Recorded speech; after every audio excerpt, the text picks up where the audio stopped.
Thanks so much for joining us, and thanks for supporting these types of symposium. Today we're going to talk about precision decisions in multimodal management of early-stage non-small cell lung cancer, and in particular, integrating EGFR-targeted therapy in the perioperative settings. I'd like to introduce myself. I'm Brendan Stiles. I'm at the Montefiore Einstein Cancer Center in the Bronx, New York, with Montefiore Medical Center. Good afternoon, everyone. I'm Helena Yu. I'm a medical oncologist at Memorial Sloan Kettering Cancer Center. And we're thrilled to be here today. Just a couple of reminders as we get started. A special thanks to PeerView for providing the session and to AstraZeneca for providing the educational grant for the symposium. If you haven't already, please complete the pre-event survey. Those are on your iPads that should be at your seats. And please look out for additional follow-up polling during the presentation, which will also be on the iPads. Certainly people are welcome, and we hope that there'll actually be a robust discussion to come to the microphones for discussion, but you can also submit questions as we go, and we can answer them during the Q&A sessions. And please don't forget to visit PeerView and sort of support the work that they've done in concert with the AATS. The slide deck will be available there too for your reference. So we're going to talk about several things, and again, we really do hope to make it interactive. Helen is a world's expert on EGFR, and so please utilize her expertise to ask any questions that you want. We're going to talk about understanding the gaps and opportunities for improvement. We'll talk about the role of EGFR-targeted therapy in perioperative settings of non-small cell lung cancer with some of the latest updates, some of which we heard a little bit about this morning.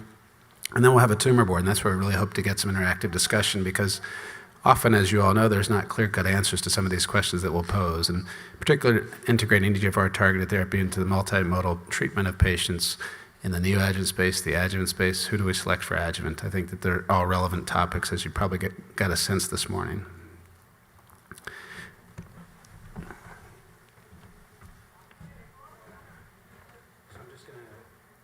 I'm just going to very briefly go through the gaps and the opportunities for improvement, I think, to set the stage really for where we are and why we're thinking about it.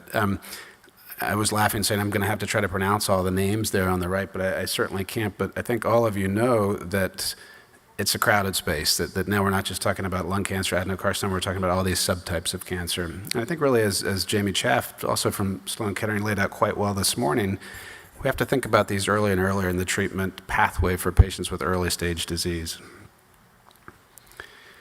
Yet, gaps still remain, and this is, I think, particularly important, and Jamie had said, look, every patient with stage 4 disease gets tested, gets NGS, but if you really look at real-world data, a lot of these patients actually aren't getting tested, and you see rates of testing for EGFR, ALK, whether it's getting done singly, whether any biomarker is getting done, we do pretty well, but many often get missed. If you look at the Flatiron data on the right there, I think it raises 2 points. Number one, there's disparities in testing. And number two, people test, but sometimes they don't test smartly, and they don't use it and actually treat to the test. And so particularly there you see NGS tested prior to first-line therapy, just 26% for African-American patients and 32% for white patients. So really we're missing the mark, I think, as the bottom thing said. There's notable disparities in testing. These will certainly only be amplified as we move these drugs into the earlier stage space and as we try to sort our way through that, where we're just starting to get familiar with how to think about them. This is compounded by not only low rates of testing, but low rates of adjuvant uptake. And I think there are two really great studies in the past year and a half that have really explained that. This is the Violet study from Eric Lim in the UK. And you probably know randomized VATs are open, so presumably motivated patients to be randomized to a surgical treatment, and we know how hard that is. But one of the things that really struck me from this was that of patients eligible for adjuvant therapy, the uptake really hovered around 50%. And there wasn't really a tremendous benefit to open surgery. It's hard for me to really understand why this is, and these are generally stage 2 and 3 patients, but why did they not get there? Is it sort of a nihilism about the treatment? Is it something we as surgeons have done to them to sort of knock them off of that pathway? Now, Eric would sort of always take offense when I pointed that out, although I thought it was a really interesting point about the data, and he pointed out, I think, that really we're about the same here in the US. And so this is adjuvant uptake. It says Violet still, but this is actually from Alchemist. So a national trial in the US, again, presumably motivated patients, and patients who were in the screening part of that but did not enroll in a treatment trial. And again, we see really poor rates of any adjuvant chemotherapy, just 57%, at least 4 cycles, just 44%. So we're really not doing as good a job as getting our patients to adjuvant therapy and completing adjuvant therapy. And if you compound that with the idea that we're not always doing an adequate lymph node dissection, we're probably also missing a lot of patients who would be eligible for adjuvant therapy. So clearly areas where we have to do better, even apart from biomarker testing. I'm going to turn it over to Helena. All right, I heard that we did go over ADORA, but I will go over primarily the ESMO updates from this month. So what is the potential impact of adjuvant therapy after surgery? I think there is a real question with adjuvant therapies. Are we delaying recurrence, or are we actually curing patients? And I think there are several goals of adjuvant therapy. We might be trying to, of course, the ultimate goal is eliminating remaining disease, curing patients, and improving overall survival. Especially with targeted therapies, there's a question about, are we suppressing remaining disease, so controlling and preventing or delaying the time until there's overt clinical recurrence. And then, of course, if we are doing neither of those things and we're causing our patients both financial cost and morbidity, that's unnecessary treatment. So as you all know, and I'm sure have heard many times before, ADORA was really the first large randomized phase 3 study in a mutation-positive subset, so patients with EGFR mutant lung cancer with 1B, 2, or 3A fully resected disease. Patients got chemotherapy if their providers thought that that was appropriate, and then they were randomized to 3 years of osimertinib versus placebo. Primary endpoint was DFS with a powered secondary endpoint of OS, along with others. So this is the original, back in 2020, data that was published in the New England Journal that led to the approval, that really showed, these curves for oncology are really striking, a marked improvement in DFS for the all patients, 1B to 3A, but also the kind of population of interest with more advanced disease, stage 2 and 3A. And based on this, this study was stopped early, and in December of 2020, adjuvant osimertinib was approved. And just this month at ESMO in Paris, we did hear some updated data. So it's 2 additional years of follow-up. So with updated DFS data, they did not present overall survival data. But looking at this, it really did show continued robust DFS benefit. I draw I don't know if you guys can see my cursor, but I draw your eyes to the 36-month time point. So remember, patients got adjuvant osimertinib for 3 years. And so, clearly to the 3-year time point, there is a clear, large separation of the curves. And I think one of that does remain to some degree after 3 years and after osimertinib is stopped. But there is potentially some narrowing of the distance between the 2 curves after adjuvant osimertinib is stopped. And this is the 1B, 2, and 3A. And then I think here's the forest plots. So looking at different subsets, and I think ones that are of interest are, the different EGFR mutation subset.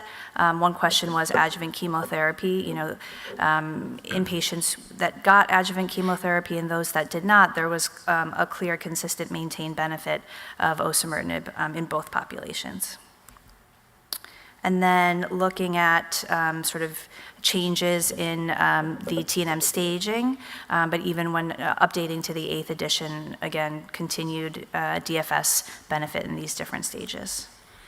One sort of notable thing in a presentation that happened maybe about a year ago now was, as we know, osimertinib is a highly CNS penetrant 3rd-generation EGFR TKI, and so there was really a nice marked decrease in CNS recurrences for patients who got adjuvant osimertinib, and this, as we know, does cause significant morbidity and mortality for our patients, and so this was recapitulated with updated data, slightly attenuated, but you can see clearly less recurrence in the different frequent sites with adjuvant osimertinib.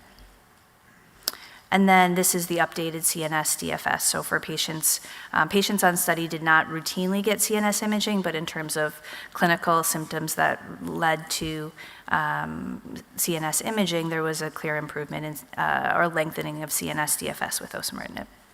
And then, the side effects of osimertinib are well known. It's pretty wild type sparing, but still has some significant toxicity. And of course, for 3 years of adjuvant therapy, this becomes a larger issue.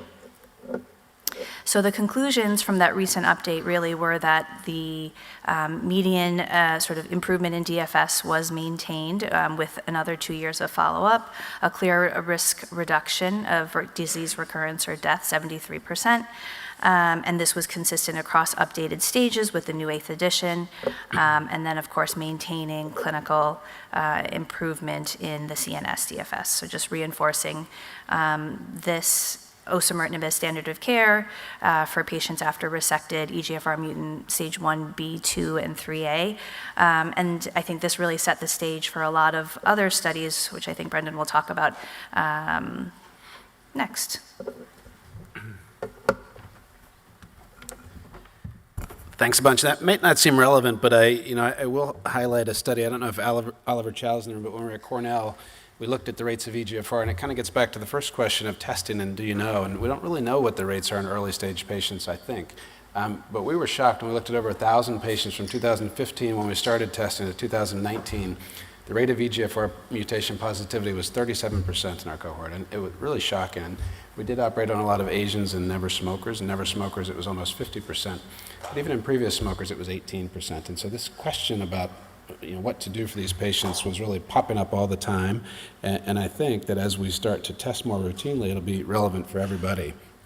We heard this morning from Jamie that the time to sort of start thinking about targeted therapy is now, that the juice is worth the squeeze, right? And obviously the others out there already are. So NeoAdura was touched on a little bit, but this is a phase 3 trial testing the benefit of treating patients with resectable EGFR mutated non-small cell lung cancer with neoadjuvant therapy in stage 2 to 3B patients, EGFR common mutations. And some have sort of criticized the complication of the 3 arms, but to me it makes sense. I think there's a general feeling that we want to give some kind of cytotoxic therapy to neoadjuvant patients so they don't progress. That's got the chemotherapy arm there. Placebo, some have questioned placebo versus chemotherapy as maybe not being standard of care, particularly as we have neoadjuvant immunotherapy, but we have Adura, and so those patients could still get OC afterwards, and so I think that's an appropriate arm. And I also think the single agent osimertinib is appropriate as well.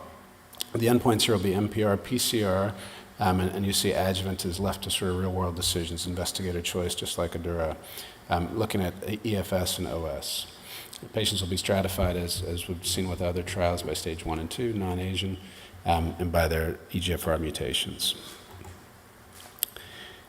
And there's good data from the neoadjuvant space. This is Neil Chudgar and David Jones wrote this paper previously about thoracoscopic lobectomy. I'm sure that many of you in the room have operated after TKIs.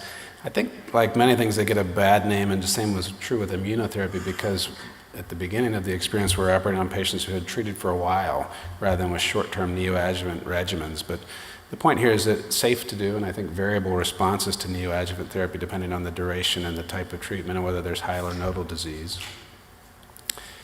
Also really important to point out the conversation, I think, about even earlier disease, Nadura 2, which is a stage 1A adjuvant phase 3 study. We saw from the CLGB study and Nasser Al-Turki talk this morning that we still have a problem with systemic recurrence even in our earliest patients. The question is how to identify those patients, or will TKIs help? And so this trial is set to answer that with stratification by high or low risk, by EGFR mutation type, and by race. And again, it's an adjuvant osimertinib trial, adjuvant for 3 years after surgery for early stage patients. And high risk, we can debate about the question of high risk, and I think that's a great debate in the stage 1B setting, whether or not to use adjuvant. But invasive tumor size greater than 2 centimeters, lymphovascular invasion, and sort of certain histologic subtypes that we know from great work at Memorial and other places that are associated with higher risks of local regional recurrence. And then, of course, there's the LCMC4 leader study. I'm particularly proud of this one because the Lung Cancer Research Foundation is sort of helping to oversee it and to run it. You've probably seen this umbrella many, many times in the past, but I think it's finally coming to fruition with arms in multiple targeted therapies, and hopefully we'll get some more information not just on EGFR tumors, but across a range of oncogene-driven tumors. And that is most of what we have. We're doing great. I think we're going to turn it over and probably sit down. And so the data you've seen, and I think we've talked about, but what we really wanted to do, and I think what peer review wants to do and others, is hear your thoughts and opinions about how to manage some of these. It looks all great and clean when we put the data up there and seems real easy, but I think all of us know that in real life it's not quite so straightforward. And so we're going to go through a couple different cases and see what everybody thinks. We hope that people will vote and hopefully put in questions or come to the microphone and sort of discuss why. And in particular, where we have discrepancies in voting or thought patterns, we'll ask some of you who voted a different way to maybe come up and talk about it a little bit.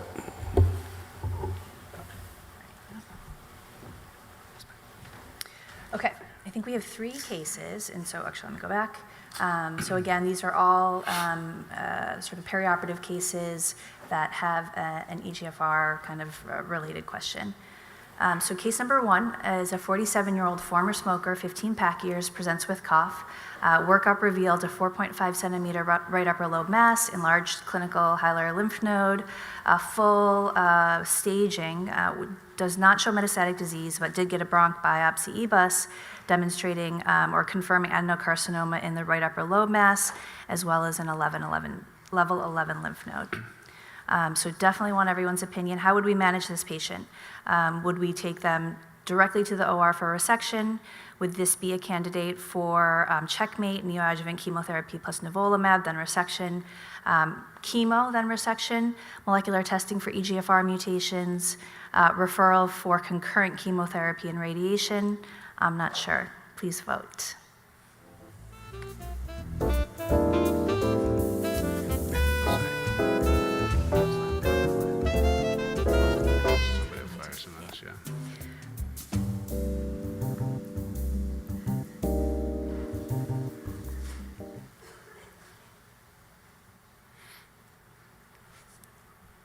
Think's gonna win? I don't know. They said it'll pop up automatically. Good. Lots of, let's see, hard to read, but it looks like you guys have been paying attention. I think that the largest sort of subset of the vote was for molecular testing, which is great. Even in a former smoker, of course, we would want to test for molecular mutations. And then, Brendan, I think it was 1, 2, and 3 that seemed like there were some smattering of votes too. Are you guys able to put the voting back up there? I'm interested in, and I think probably here in this room we'll all say that, right? It sounds right and sounds very academic to say, but what about the practicalities? And what I'm interested, Helena, what you think if, say they did the EBUS, but they didn't really get enough tissue to send for molecular testing, and how long do you wait? And the patient's anxious, they want to go across the street to Cornell instead of Memorial. So how do you handle that? And do you ask for a rebiopsy and I'm interested to hear what other people in the room think too. I think that that's really tough. I think that, depending on your place where you practice, a lot of times the diagnosis has already been made and we have the tissue and we have sort of a finite amount of that. And again, patients are reluctant to sort of get more testing. They want this out. And so, I think if your institution has some sort of rapid molecular testing, particularly for EGFR, being one that's relevant in the perioperative space, that would be ideal. But I definitely think it's a challenge. I don't know if you guys went over it this morning, but the checkmate chemo nivolumab study excluded patients that had EGFR or ALK alterations. And there really is a clear concern for sequencing immunotherapy followed by targeted therapy. We definitely see higher rates of immune-related toxicities. And so I think in particular for the right patient, neoadjuvant chemo with nivolumab really might limit some of the sort of adjuvant options that patient has. So that would be something I would want to highlight. I'm surprised, and I'd love to hear from somebody who said that they would go straight to the OR, and I'm not surprised that people said that. I'm surprised that more people didn't say that. I think this was a well-clinically staged patient with stage 2 disease, and from what I gather, although a lot of places might do neoadjuvant, a lot of people in earlier question answers said, hey, it's not stage 3, we're going to take that patient to the OR and do adjuvant at the end. And so who said that and why? And it seems pretty defendable to me, but I'm interested to hear what other people think. And I'll start calling on people's names. I'm staring at Steve Broderick. I know Mark probably has different thoughts about this too. Somebody give me something. What do you think, Steve? You can yell it out. We'll repeat it.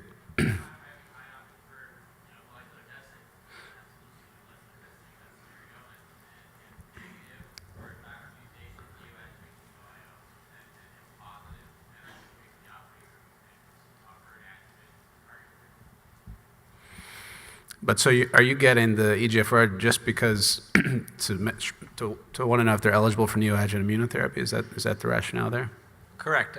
For the reasons that Helen was mentioning, that we excluded those patients when we had known driver mutations in 816. So I don't know that the 816 data necessarily applies to patients with a targetable mutation. I think there's some data in the medical oncology literature that they don't respond as well to immunotherapy in the presence of those mutations. And then there's the possibility of increased toxicity if we want to add a targeted therapy in the adjuvant setting. And so we do molecular testing reflexively. I think the question you raised is the critical one. What if you don't have enough tissue? Oftentimes patients come from other centers with a minute fragment of adenocarcinoma on a biopsy, and we really do try to re-biopsy those patients in whatever way we can, even if that means just needle the primary, just to get that going. It still takes 3 weeks for us.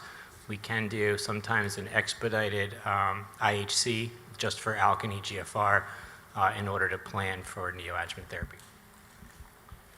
And one of the things we do in the metastatic setting to sort of hedge our bets is sometimes, if we don't have molecular back, but somebody's symptomatic, you could start with chemotherapy. In this setting, you could start with the neoadjuvant chemotherapy, and then by cycle 2, you would have data on molecular testing, and you could either decide to continue with chemo alone or think about adding in IO. And so I think that allows us sort of more adaptive management, but keeping the patient out of harm, or giving them the opportunity to get what would best serve them.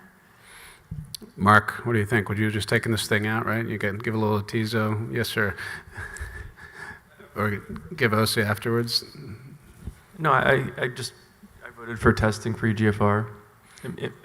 Most of our patients in this setting, if they don't have a mutation, are getting checkmate, and so we're not taking patients like this to the OR right away anymore. Is there anybody in the room who doesn't believe in neoadjuvant therapy for stage 2 patients? That's amazing. 1 year in, yeah. It's good. What was that? Oh, your oncologist doesn't? Just in the community in Denver, we have a number of, just last week, very similar patient, and the oncologist was like, oh, just take it out and I'll treat him afterwards for 4-centimeter tumor and 1 hilar node. So not necessarily in a situation to refuse operating on that patient and not allow him to have treatment, but certainly I think the benefit for him would be to get treated up front.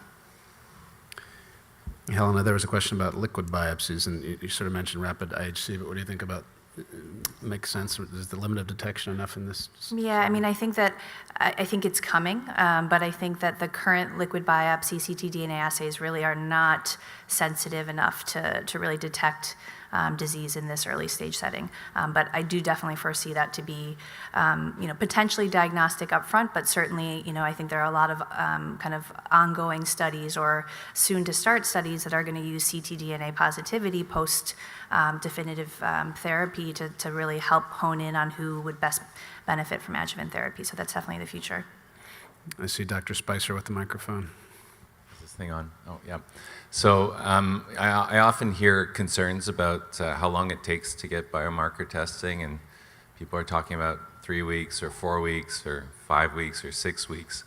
I think especially in EGFR disease, it's worth looking at those survival curves where you see that if you stop the medication over 3 years after they've had their operation, there are people who met out in the brain. So most of the time, it's a systemic disease. I think taking the extra time to figure out, when we're talking about a few weeks, is worthwhile. Obviously, I'm not advocating that we just accept these long turnaround times, but they're worthwhile, I think, to have the right treatment plan for the patient. Are you just saying that because you guys have long times in Canada and that's your... No, it's 10 days at McGill maximum. In fact, it's probably shorter than that. Well, so the pushback there will be, well, we don't want to take a patient who's surgically resectable and make them not resectable. I'm probably not as worried about the EGFR patients, but worried about the patients who don't have a targetable thing. What would you say to that? I haven't really seen it in my practice. There's one patient I remember from maybe 5 or 6 months ago who looked like she had a completely operable stage 3A with a single station. We enrolled her on a trial for chemo IO, she got her pretreatment PET and she had bone mets, and around the same time, her NGS came back with met exon 14. So these, yes, but no. I think we learn things about patients who met out that quickly that probably they might not have benefited from an upfront surgical resection. I think that's a great point, and I think one point, the ADORA data really gives us really nice long-term data about recurrences, and so I really like your point about how, even for stage 1B, it was, I think 5-year survival was 60-something%. So I think, again, this really often is a systemic disease, and seeing those curves narrow, we might be curing some patients, but for some people, we are potentially just delaying recurrence. One question I think that might be good to answer now because it's relevant was someone asked, does a targetable mutation override chemo IO in the induction setting? And I guess I want to hear what Brendan says, but my answer would be I think that the mutation doesn't, one mutation doesn't fit all, I guess, in the sense that when we think about kind of driver mutations in lung cancer, I think of them kind of in like different tiers with EGFR and ALK RET inhibitors, with 80+% response rate and really long PFS as things that, obviously we want to go to first because they're far superior to other systemic therapies like chemotherapy. And then there's met exon 14, BRAF, treatments that are a little bit more toxic with response rates more in the 40-50% range. So I think it's different. I think that, as someone mentioned, CheckMate 816 excluded EGFR and ALK, but did not exclude other driver mutations. And so I think with the data that we have now, I would really limit it to those two in terms of limitation. I was going to ask you a follow-up question on that. I think Kathy Hsu's study at Columbia with chemo and atezo had a couple path responders in the EGFR setting, but is it the end of the world if an EGFR patient gets induction chemo IO? And you probably see a lot of patients in your practice who've gotten IO who you now know need EGFR-based therapy. How do you handle that transition? Do you think that the time from neoadjuvant to adjuvant is enough sort of wash out of the immunotherapy? I think it's I think it is more of a washout. So we looked at this retrospectively at MSK, and I guess the first thing I want to note is that really of the EGFR TKIs, it really was osimertinib that sort of had the excessive risk signal. We didn't see that with erlotinib or the other earlier generation TKIs. The kind of, I feel like, inflection point was 3 months. So if patients had their last dose of IO within 3 months of starting the TKI, it was 25% of people that were hospitalized with immune-related toxicities. So we saw pneumonitis, colitis, hepatitis. So I think with adjuvant therapy, you're kind of getting around that 3-month mark, depending on whether you're going to give them a little bit more chemo or how long it takes them to recover. I think it's just one of those sort of thoughtful discussions with your patients, but it's always better if you know up front, because I think no one can argue that those DFS curves for osimertinib really would likely be far superior to the chemo IO that they would get up front. Should we do the next case? Yeah. Oops, let's see. Okay, so case 1 continues. You all, as you asked for, got the molecular testing. So a little complicated because they had both an EGFR exon 19 deletion, PD-L1 expression was 90%. Does that change anything? I think these, actually, the answers are a little bit different. So the thought is, take them to the OR for resection, chemo afterwards, still do the chemo IO and then resect, neoadjuvant chemo, resection, observe, chemo, resection, 3 years of adjuvant OC, again, concurrent chemo RT, I'm not sure. Please vote.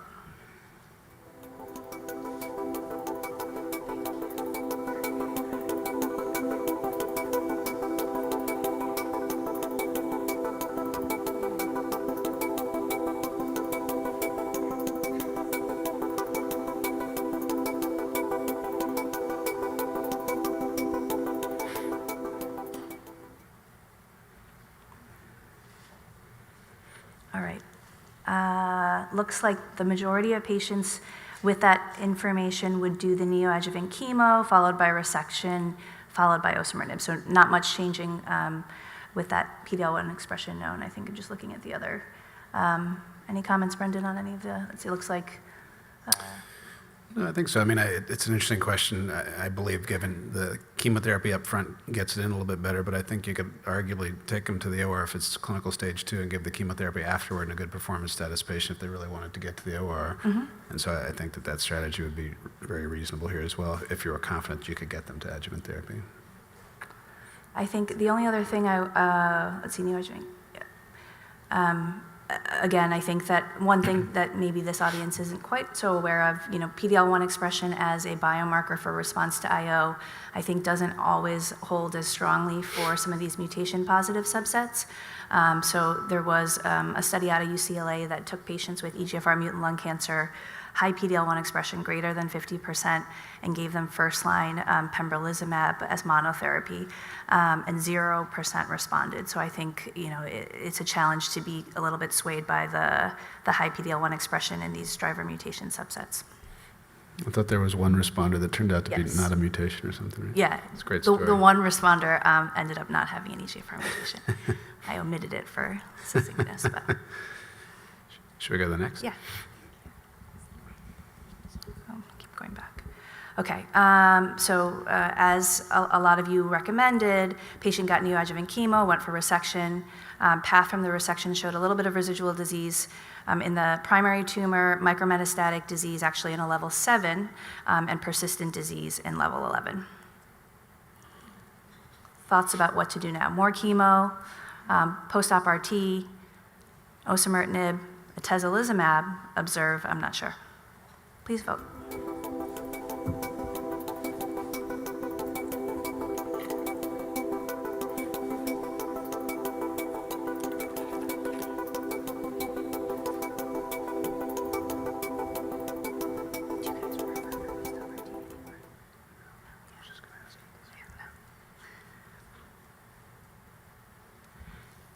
All right. So it looks like, obviously, with the EGFR mutation, with the ADORA data, most people would do the osimertinib. As a med-onc, I was curious, I asked Brendan, I'm curious, do most surgeons, if there's positive N2 disease post-op, refer for post-op radiation? I think based on the recent data, if I see these patients, I actually tend not to refer them for radiation. Curious to hear what people think. You ever find that our radiation oncologists still make some arguments, and I don't think it's dead in some cases, but generally as practice, I think routine referral should not be done. Just a quick question here. My preferred treatment would have been preoperative chemo, surgery, and OC as indicated here, but I'm not sure what the situation is in the US, but in Canada, if that patient happens to be downstage with chemo to YPT, basically a stage 1, I'm not convinced we have access to osimertinib in that setting. So is that an issue here in the States? Will payers cover even if they've been downstage to stage 1? Which is why we tend to take our EGFR mutants with stage 2 or 3 disease directly to the OR to avoid that issue, even though I think getting the chemo in the preoperative setting is preferable. That's a great question. I haven't run into sort of marked downstaging with the pre-op chemo, but I don't know if anyone else has any experience with that. I tend to feel like that there isn't so much nuance in the reimbursement that would be caught, but I'm not sure. Not sure. Should we keep going? Case 2. 79-year-old never smoker gets a pre-op chest x-ray before a hip replacement that shows a solitary 1.5 centimeter left-sided lung nodule, undergoes lobectomy and lymph node dissection. Final stage shows a PT2A N0M0, stage 1B. Path report, tumors poorly differentiated, sarcomatoid features. There's some paraneural and lymphovascular invasion. Mutation testing shows an L858R mutation. You discuss chemotherapy, but he refuses. And of note, he does have a history of viral cardiomyopathy. EF is 45%, so just below normal. He's fit, plays golf, exercises regularly. With this clinical situation, 1B, what would you recommend for this patient?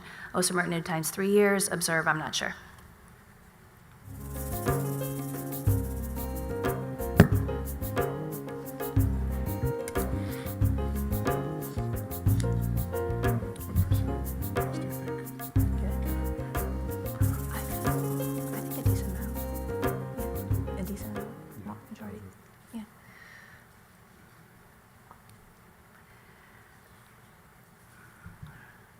I think, yeah, so a little bit of a difference of opinion here. I think, yeah, I mean, I think 1Bs, it's, where we are just asking what we do here.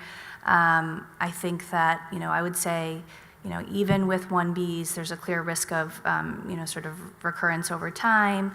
And, I would, if this person saw me, I would recommend osimertinib. I think one nuance to also bring up, which you might not be aware of, osimertinib has probably a 3% risk of potential cardiomyopathy.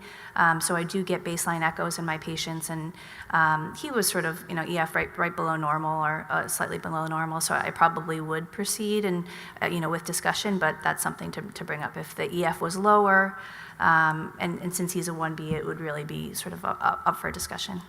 What's the time course of the cardiomyopathy? It's not, it can be sort of random and idiopathic. So I think, I would say for maybe 2/3, it's within the first couple months. But I've definitely had patients like a year and a half in suddenly develop shortness of breath or lower extremity edema, and maybe we're worried about progression, but then we look and they have sort of clinical congestive heart failure. So rare, but definitely see it. How hard do you push the 8th edition 1Bs to get chemo, or do you just tell them OC alone's okay? Yeah, I mean, I think, and this guy's elderly, I think that's, and I would say that in the community, what we're seeing for med-onc is, and I don't think this is right, but I think that, with the approval of osimertinib, even for stage 2s and 3s, a lot of times people are just kind of omitting the chemo and going straight to osimertinib for our EGFR mutant patients.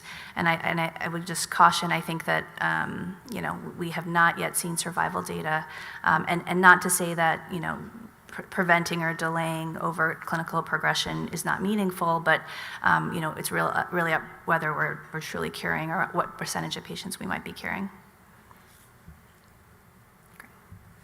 We have one more case. There we go. All right, one more case. So we'll talk a little bit about other options here. So 52-year-old Hispanic female, never smoker, super healthy, presented with cough and hemoptysis. And I'll show you the scan. Huge mass. It's hard to tell sort of what's the obstructive component, what's mass, but measures 9.6 centimeters. Endobronchial extension, which you can see there, coming right up to the orifice of the left upper lobe. And she has a really big level 7 node that's posited by bronchiectasis, and she has an EGFR mutation. So here you see this thing sort of on the underside of the PA, obstructing the bronchus, but some of that's mass too that lights up on the PET scan. And not subtle subcarinal adenopathy. So primary tumor is 15, level 7 node is 8, and there's a little AP window node that's kind of SUV2 indeterminate, and her brain looks okay. So by staging, she's T4N2, stage 3B. So 52 and motivated, excellent performance status and pulmonary function. What do people think?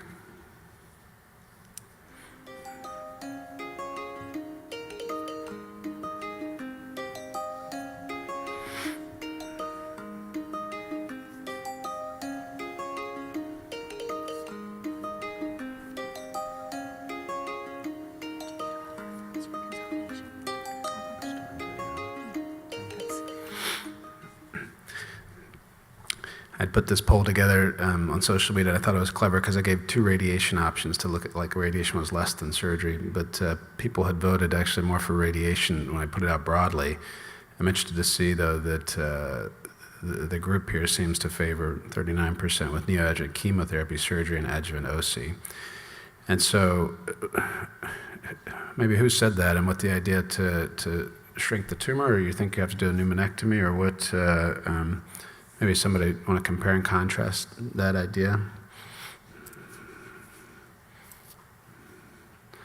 We weren't so sure she was going to get a great bang for a buck with chemotherapy, and she was hemoptysizing, and she wanted to keep on working.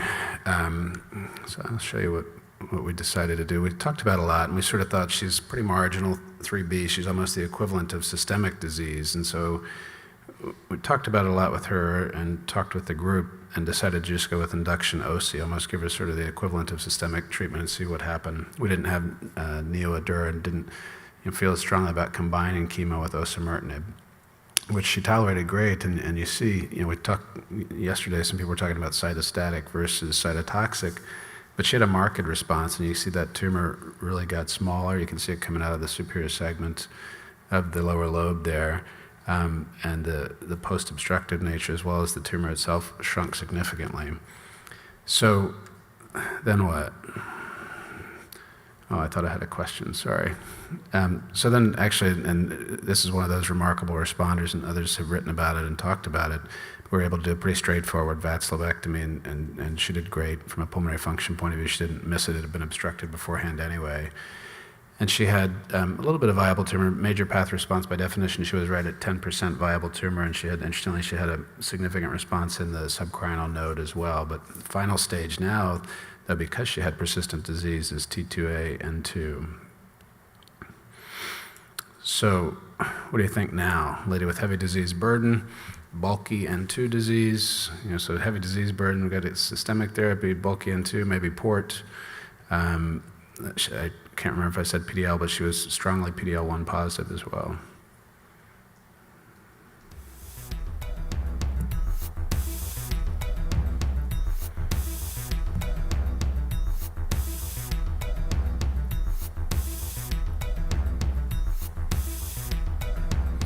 Helena, what would you do?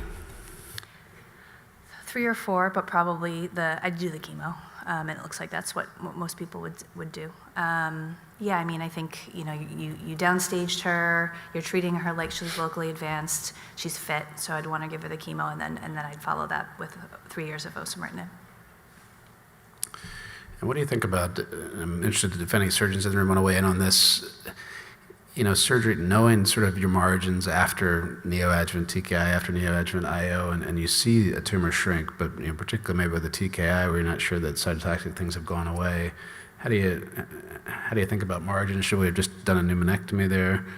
I was interested to see the pneumonectomy data versus the sort of R1 and R2 data that Steve presented this morning. Steve, I'll call on you again, but what do you think about that? Yeah, you were looking at your phone. I was saying, pneumonectomy, when there's disease before that clearly needs a pneumonectomy or a sleeve, are you comfortable doing a lobe if you see a good clinical response? How do you know that there's not going to be microscopic disease? You're going to be in one of those R1, R2 situations. Yeah, you don't. You don't know that. Sort of anecdotally or personally, I'm kind of a believer that you do the resection you thought you had to do in the first place. In this case, it looked like maybe a pneumonectomy based on the first scan and the endobronchial photos that you showed. Probably what I would have done is cut that bronchus and frozen the bronchial margin in the operating room and made that decision. It didn't come up. I thought Dr. D'Amico would ask me during the presentation this morning, but that we all use sort of different definitions, I think, of R0 resection. If you actually look at the NCCN guidelines, if the highest resected node is positive, that's an R1 resection in the NCCN guidelines. And in 816, is it R1 or R uncertain? It's R1 still in NCCN. In 816, the oncologists submitted on the data forms R0, R1, or R2. So if you had a positive paratracheal node, had a lobectomy, and that paratracheal node had residual disease in it, that's coded as an R1 resection. So I think it's really, as surgeons, we tend to think I got the whole primary tumor out and the bronchial margin and the vascular margin was negative. But I think we need to sync up our definitions with the med-oncs in that regard in terms of what's really an R0 or R1 resection as we look at that moving forward. John's wildly waving his hand in the back. Well, I mean, this was eye-opening to hear Stephen say this, because that explains a lot of the discrepancies around R0, R1, R2 in Checkmate 816. I think I was the only surgical PI, site PI on the study. And surgeons are used to having those conversations with their pathologists and interpreting the R1, R0. This is why we need to be in at least co-PI scenarios for peri-adjuvant studies so that we can assist with the data collection, because you can imagine the implications, all the debates we have about these data when maybe they're not entered, in the way we see them. So, just a comment. Any other comment? There's one quick question that I'd want to answer. Someone asked, how do you manage EGFR mutant stage 3 disease? For a resected patient, would you combine durvalumab with osimertinib or use them sequentially? I think that, to be clear, we, as in systemic disease, for metastatic disease, we did try to combine durvalumab and osimertinib. Both on their own have a less than 5% risk of pneumonitis, but in combo, we saw synergy. 38% of patients had clinically significant pneumonitis, so I definitely would not combine them.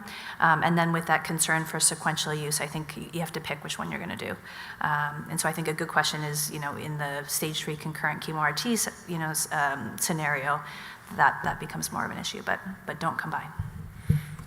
Great, we're almost out of time. Closing thoughts? No, I think it's been, it's always nice to see sort of other perspectives, so thanks for having me.